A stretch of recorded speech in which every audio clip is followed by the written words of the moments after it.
Hello. For our class focal author this week on Pam Ryan, I chose her book called Mice and Beans.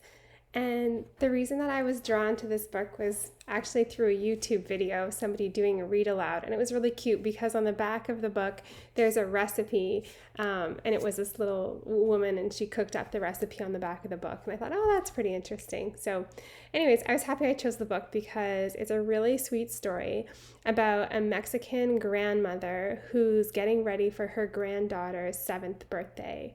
And she's very worried about mice being in her house because she feels there's no room for them in her house during this big party, and she doesn't want the mice to ruin her party. So the story is just a reflection of her going through every day of the week, getting ready for the party and everything she does. And every night she sets a mouse trap to catch any mice, and she hears the snap every night, but she never actually catches a mouse. And at the granddaughter's birthday party, she realizes that she may have had a little extra help all along. And she realizes that the mice were actually helping her plan the party. And she ends the story saying, where there's room in the heart, there's room in the house, even for a mouse.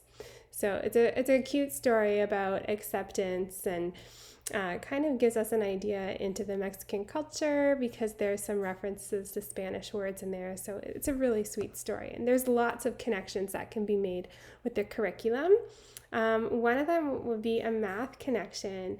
The author illustrates the word snap in the book every time she hears the mousetrap snap at night. So I thought it would be fun for a group of grade 1 students to keep a tally mark each time they hear the word snap. And then they could add how many times they hear the word snap. Another connection I made was to social studies for a group of kinder kids. We could discuss how symbols and traditions help develop a shared culture within the community. So we could do up a little graphic organizer and brainstorm as a group the various activities and symbols that we associate with birthdays in the United States. We could even then contrast it to some other aspects of birthday traditions and symbolizations that other cultures have. Like the book had a piñata as the symbolization for a birthday in the Mexican culture. And then a little bit older, if we went into a grade 2 classroom with this book, create a response to the text.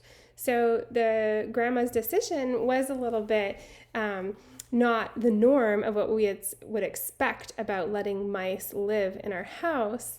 And we could do a debate where half the class would be supporting that it was reasonable for her to let the mice live with her, and the other class could do a representation of, no, this is kind of a little bit crazy. We don't let mice live in our house. So there's some great connections that you could use for mice and beans.